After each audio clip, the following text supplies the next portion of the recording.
봉주, 네, 몽장입니다. 제가 프랑스에 2016년 9월에 도착을 해서 이제 8년하고도 8개월 정도가 된 것 같습니다. 그 사이에 학교도 가봤었고, 어학도 했었고, 알바도 했었고, 뭐 직장 생활도 하고 있고, 이런 상황이라서 프랑스에서 제가 이제 겪은 것들을 주로 이야기를 하고 있습니다. 프랑스에서 많은 유학생들이 실패하고 돌아가는 경우를 많이 봤는데요. 그것과 관련된 어떤 어려움, 그리고 왜 그런 어려움이 생기는지, 어떻게 우리가 슬럼프에 빠지는지, 그리고 우리가 어떤 과정을 통해서 유학생활이 점점 망가지는지, 그리고 그것과 관련해서 저의 개인적인 2가지 꿀팁을 드리도록 하겠습니다. 보통 프랑스에 1년 어학연수로 오신 분들은 큰 문제가 없습니다. 왜냐하면 그분들은 오셔가지고 보통 외국어 대학이라든지 아니면 프랑스어 관련 전공을 하셔가지고 와서 이제 경험하고 1년 안에 어학 자격증 B2, 불어로는 배두를 따서 가시기 때문입니다. 이 배두는 대학에 갈 수 있는 기준이 되기도 하고 프랑스 국적을 따기 위해서 이제 배영이 필요한데 그거보다 한 단계 높은 단계입니다. 그래서 이 정도는 1년 정도에 딸 수가 있어요. 그게 왜 그러냐 하면 프랑스는 20점 만점에 10점만 넘으면 이제 통과거든요. 그래서 읽기랑 쓰기에서 고득점을 하고 우리가 좀 상대적으로 약한 말하기나 듣기에서 좀 득점을 많이 못해도 10점은 넘길 수가 있습니다. 이렇게 해서 이제 대부분 1년 정도 목표하신 분들은 큰 문제 없이 이렇게 단기 목표에 집중을 하셔서 이제 재밌게 생활하시다 가시는데요.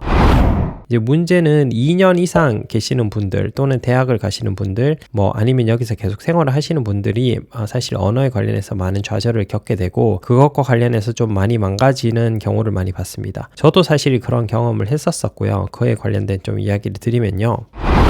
결국에 물론 언어를 잘하는 것이 중요합니다. 당연하죠. 외국 생활이니까. 그런데 불어는 영어보다 훨씬 어려워요. 왜 그러냐 하면 한국어 중에 외래어가 상당히 많습니다. 예를 들어서 에스컬레이터, 엘리베이터 이런 거 우리가 이미 다 알고 있잖아요. 그런데 불어로 이거 뭔지 아시나요? 모르잖아요. 이러니까 이런 부분이 이제 어렵다는 겁니다. 이미 우리가 생각보다 한국어에 영어를 많이 차용하고 있기 때문에 이미 많이 알고 우리가 영어를 시작하는 그런 게 있는데 근데 불어는 그런 게 없어서 단어 한 권 다 외워도 한국어에서 사용되는 영어 외래어 개수 정도밖에 안 되거든요. 그러니까 그때부터 영어랑 같은 출발선상에서 시작을 합니다. 출발선이 뒤에서부터 출발한다고 생각하시면 될 것 같고요. 그리고 이제 프랑스에 와서 있다 보면 아무래도 자기가 친하게 지내던 친구들도 없고 가족도 없고 이제 혼자 스스로 학교에 의지해서 이제 공부를 하면서 나가야 되는데 이제 문제는 스스로에 대해서 이제 믿음이 사라지는 상황이 생긴다는 겁니다. 스스로에게 실망하는 건데요. 시험을 쳤는데 예를 들어서 우리는 또 경쟁적이고 완벽주의가 있어가지고 목표가 높아요. 20점 만점에 18점 이렇게는 받아야 된다고 생각을 하는데 수업이 생각보다 너무 어려워가지고 듣기 같은 거는 거의 잘 안 들려가지고 막 10점 이하로 나온다든지 아니면 심지어는 5점 이하로 나온다든지 이렇게 너무 어렵다고 느끼게 되면 스스로에게 굉장히 실망하면서 굉장히 좌절하게 되고 이걸 과연 내가 수업을 들어도 의미가 있을까 이런 생각이 들면서 학교에 안 가게 됩니다. 한 번 안 가게 되면 계속 안 가게 되고 이렇게 한 학기를 방구석에서 그냥 보내게 되는 경우가 많습니다. 넷플릭스랑 유튜브 보면서요.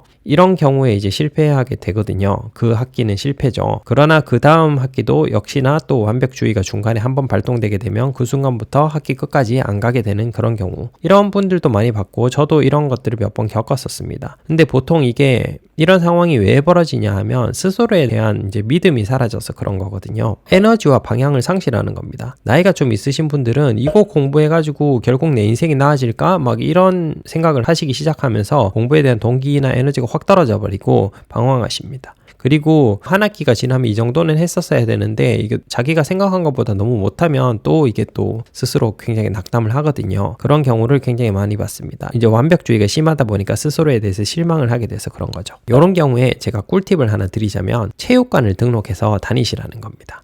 프랑스는 안타깝게도 체육관을 등록하면 1년 등록해야 됩니다. 한 달씩 등록하는 거는 저는 못 봤어요. 그래서 체육관을 등록을 해서 다니면 이틀에 한 번이나 3일에 한 번씩 이렇게 운동을 가시면 기분도 전환되고 일단 공부가 아니지 않습니까? 그래서 뭐 가서 달리기 하는데 내가 뭐 불어를 잘해야 될 이유도 없고 불어 실력과 관계없이 운동을 하면서 기분 전환도 되고 또 내가 운동을 이렇게 그래도 꾸준히 하고 있다. 그런 것 때문에 스스로에게 대한 믿음이 생깁니다. 자기 스스로 자신을 믿을 수 있으면 또 학원에 가서 열심히 하면 더 나아질 거야. 이렇게 긍정적으로 변하면서 학교를 계속 계속 나가게 되는 그런 긍정적인 효과가 큽니다. 저는 직장인인데 운동을 계속 하고 있고요. 그 효과를 많이 보고 있습니다. 뭔가 일주일 동안 내가 직장 생활만 하고 딱히 좀 진취적인 뭔가를 못했을 것 같을 때 그나마 운동이라도 하면 그래도 운동을 했다 하고 내일을 살아가는 원동력이 되기도 합니다. 그래서 저는 제 꿀팁 1, 운동을 추천드립니다.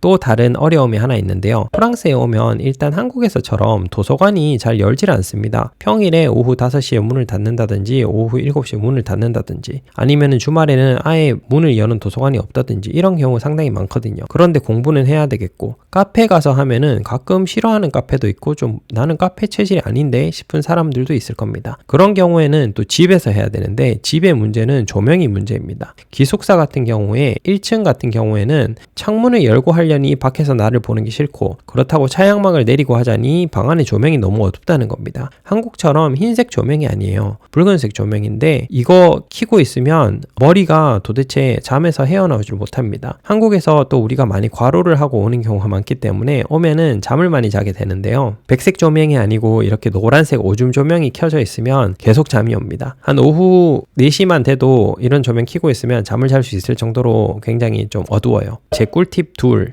조명을 사시기를 권장드립니다. 프랑스 아마존 같은 데서 촬영용 조명을 사셔서 천장에다가 쏘으시면 그 반사빛으로 방이 충분히 밝게 되거든요. 특히나 이제 흰색 조명을 사용을 하시면 이제 스스로 잠이 확 달아나는 것을 느끼실 겁니다. 그러면은 공부나 이런 것도 이제 방에서 할 수가 있어요. 저는 지금도 그때 산 조명을 방에 잘 쓰고 있습니다. 제 여자친구는 프랑스인이라서 이런 백색 조명을 상당히 싫어하는데 저는 백색 조명 아래에서만 좀 효율이 잘 나기 때문에 항상 백색 조명을 잘 쓰고 있습니다.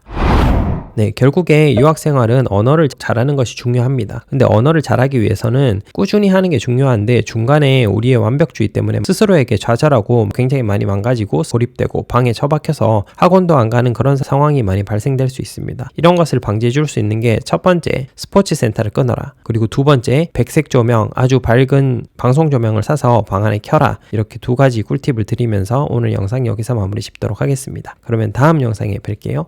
들어가세요.